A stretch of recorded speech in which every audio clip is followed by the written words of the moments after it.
Uang itu nggak boleh dijadikan sebagai goal. Semakin Anda mengejar uang, Anda semakin miskin. Ada banyak orang bilang, wah saya pengen punya banyak uang, saya pengen jadi miliarder, saya pengen menjadi orang yang punya banyak duit triliunan, ya. Tetapi uang harus dijadikan jembatan, bukan tujuan. Drama tentang uang biasanya terjadi ketika Anda merasa kekurangan uang, atau Anda punya gaji bertambah, tapi utangnya tambah gede. Misalnya Anda juga banyak uang, tapi banyak masalah. Anda bisa juga menjadi orang yang sulit mengatur uang. Dan hal ini kalau terjadi berarti Anda punya problem dengan uang. Saya ingin mengingatkan teman-teman bahwa orang bijak mengatakan uang adalah tuan yang buruk, tapi menjadi budak yang baik. Kalau Anda menjadikan uang sebagai tuan, berarti Anda mengejar uang, Anda akan dikuasai oleh uang dan akhirnya membuat Anda ya menjadi orang yang tidak oke. Tapi kalau Anda menggunakan uang atau membuat Anda menjadi tuan atas uang Anda, uang itu justru akan bekerja keras buat Anda. Nah, mengapa banyak orang jauh dari uang? Setiap kali ada uang selalu habis karena tidak memiliki sifat ini. Ada 10 sifat yang bisa membuat Anda dikejar uang. Yang pertama adalah uang suka orang yang spesifik. Uang suka orang yang memiliki keinginan yang spesifik. Makin spesifik, semakin mudah Anda akan mengejarnya. Ambil contoh ya, Anda ambil kertas kosong. Oke, ambil kertas kosong, lalu Anda menuliskan segala sesuatu yang Anda inginkan secara spesifik. Anda boleh buat 5, 10, 20, 30, berapapun terserah, tetapi Anda tuliskan dengan detail dan spesifik. Saya mau income tahunan saya berapa? Saya mau tabungan emas saya berapa? Saya mau pertambahan jumlah properti berapa? So, pengen Anda adalah buat goal yang spesifik, lalu Anda buat sebanyak-banyaknya. Ya, kalau tercapai 50%, luar biasa. Kalau tercapai 90%, dahsyat luar biasa. Yang kedua, uang suka orang yang yakin. Makin Anda yakin, semakin bagus. Karena ada orang yang punya keyakinan yang salah tentang uang. Contohnya begini, ada orang mengatakan bahwa uang adalah akar dari segala kejahatan. Padahal tidak punya uang adalah akar dari banyak kejahatan. Kalau Anda ingin memiliki keyakinan yang positif tentang uang, uang akan mendekat dengan Anda. Kalau Anda punya keyakinan negatif tentang uang, Anda akan dijauhi oleh uang. Sama seperti wanita, kalau Anda punya keyakinan yang negatif tentang wanita tersebut, orang itu tidak akan dekat-dekat dengan kita. Tapi kalau kita memiliki keyakinan positif tentang orang tersebut, orang itu akan lebih suka dengan kita. Yang ketiga, sifat memiliki prioritas. Uang suka orang yang punya prioritas. Uang akan dekat dengan orang yang tahu prioritas. Kalau nggak percaya, Anda perhatikan sendiri. Setiap kali Anda punya prioritas, uang Anda akan lebih baik. Kalau Anda tahu cara memprioritaskan biaya, uang Anda akan lebih banyak. Kalau Anda tahu cara memprioritaskan mana customer yang baik, mana customer yang nggak baik, Anda bisa dapat uang lebih banyak. Uang tidak penting. Yang penting adalah prioritas Anda. Karena uang hanya uang.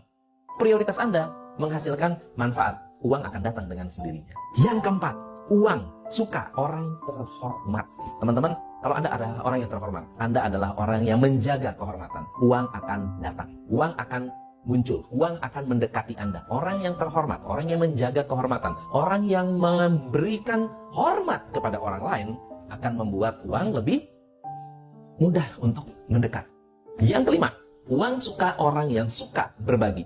Ada pepatah mengatakan, yang kaya makin kaya, yang miskin makin miskin. Kenapa? Yang kaya makin banyak dibagi, semakin banyak dapat uang. Yang miskin, semakin pelit berbagi, semakin miskin. Nah, tugas Anda adalah sebagai orang yang suka berbagi, bisa berbagi uang, bisa berbagi ilmu, bisa berbagi waktu, bisa berbagi perhatian, bisa berbagi kasih sayang, bisa berbagi segala hal. Karena apa yang Anda tanamkan, itu yang Anda tuai. Kalau Anda ingin kaya, Anda harus membuat orang lain lebih kaya. Kalau Anda ingin membuat orang lebih kaya, cari orang yang belum kaya. Bantu atau berikan sedekah, orang itu merasa lebih kaya hari itu, maka Anda akan tambah kaya. Anda pengen, misalnya, bahagia, bahagiakan orang lain, Anda akan dapat kebahagiaan. Anda ingin sukses, Anda bikin orang tambah sukses. Berbagi sesuatu yang membuat orang sukses, Anda akan bertambah kesuksesannya. Nah, berbagi ini adalah sifat penting yang harus Anda kuasai untuk bisa dapat lebih banyak uang. Yang keenam, uang suka orang yang punya pengetahuan. Ingat ya, knowledge is superpower. Bukan power aja, is superpower.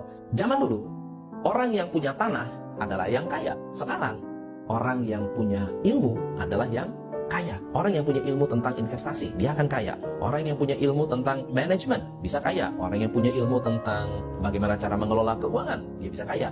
Jadi, ilmu, pengetahuan disukai oleh uang. Kalau Anda tidak percaya, ada dua orang. Satu nggak punya ilmu, dua punya ilmu. Anda mau rekrut salah satu, pilih yang mana? Pasti yang punya ilmu. Kenapa? Karena sifat uang adalah suka dengan orang yang berilmu. Yang ketujuh adalah genetik. sifat genetika ini artinya apa? Anda harus melihat hal-hal apa yang diajarkan oleh orang tua Anda yang bisa membuat Anda sukses dan kaya raya. Tapi Anda juga harus belajar dari sifat dan karakteristik orang tua Anda yang bertolak belakang dengan kekayaan. Misalnya contohnya begini, wah keluarga saya nggak pernah kaya, keluarga saya nggak pernah jadi orang yang makmur. Tapi mama saya pernah ngajarin, kalau mau kaya harus kerja. Nah, pakailah genetik itu, pakailah ilmu turunan itu. Karena ilmu itu diturunkan kepada orang-orang dengan bijaksana. Yang ke-8 adalah berkelimpahan. Uang, suka orang yang memiliki sifat abundant. Abundant itu gini, nggak pelit, nggak takutan, nggak takut kehabisan. Karena uang adalah sumber daya yang tidak terbatas. Anda bisa dapat uang yang tidak terbatas, tapi Anda harus punya perasaan yang tidak terbatas. Anda harus punya hati yang luas. Anda harus punya hati yang terbuka. Anda harus punya kemauan untuk memaafkan orang. Karena Anda berpikir bahwa uang itu terbatas, akhirnya Anda membatasi diri. Ada orang yang merasa, uang nggak terbatas kok. Kita bisa dapat lebih, kita bisa mendapatkan lebih hebat lagi. Customer tidak terbatas. Kenapa takut sama kompetitor?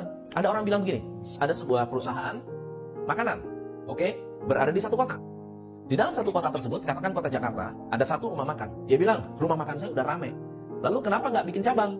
Dia bilang gini, wah kalau saya bikin cabang, nanti rumah makan utama saya akan menurun omsetnya. Itu adalah keyakinan terbatas. Nah, sementara ada rumah makan lain yang mengatakan, saya di kota ini atau di daerah ini sudah bagus, kenapa nggak saya bikin di daerah lain? Ternyata bagus juga, bikin di daerah lain, bagus juga, bikin di daerah lain, bagus juga. Ini adalah orang yang merasa bahwa customer itu berlimpah.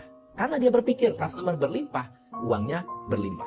Yang ke-9, uang suka kecerdasan. Teman-teman, kecerdasan adalah kemampuan untuk mengambil keputusan dengan tepat. Untuk bisa mengambil keputusan dengan tepat, Anda harus melakukan dua hal. Satu, Anda harus melakukan kesalahan. Yang kedua, Anda harus belajar dari kesalahan. Jadi, kalau Anda melakukan kesalahan, Anda belajar dari kesalahan, Anda bisa jadi cerdas. Dengan kecerdasan, Anda bisa mengambil keputusan yang tepat, dan uang suka keputusan yang tepat. Dan yang ke-10 adalah uang suka keputusan yang cepat. Bukan hanya tepat, tapi cepat. Buat apa Anda menunda? Lama-lama ketinggalan. Lama-lama orang lain udah duluan. Keputusan cepat. Baik orang kaya maupun orang yang ingin kaya, ketika sudah mengambil satu keputusan dan keputusan itu diambil dengan cepat, dia bisa cepat menghasilkan.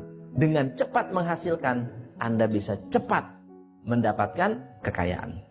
Anda mau nabung? Kapan? Cepatlah menabung. Anda mau beli emas? Kapan? Cepatlah beli emas. Anda mau melakukan yang namanya bisnis, buka bisnis? Cepatlah buka bisnis. Kalau nggak bisa besar, ya kecil dulu. Kebanyakan atau lebih baik kaya tapi tidak bahagia, atau miskin tapi bahagia. Mau kaya tapi sakit, atau miskin tapi sehat. Itu kan pilihan yang aneh, betul ya? Anda harus mengambil satu keputusan, saya mau kaya dan sehat gitu. Jangan miskin tapi bahagia. Buat apa miskin tapi bahagia? Anda harus kaya dan sehat. Dan itu semua bisa terjadi kalau Anda mengambil keputusan-keputusan yang tepat dan cepat.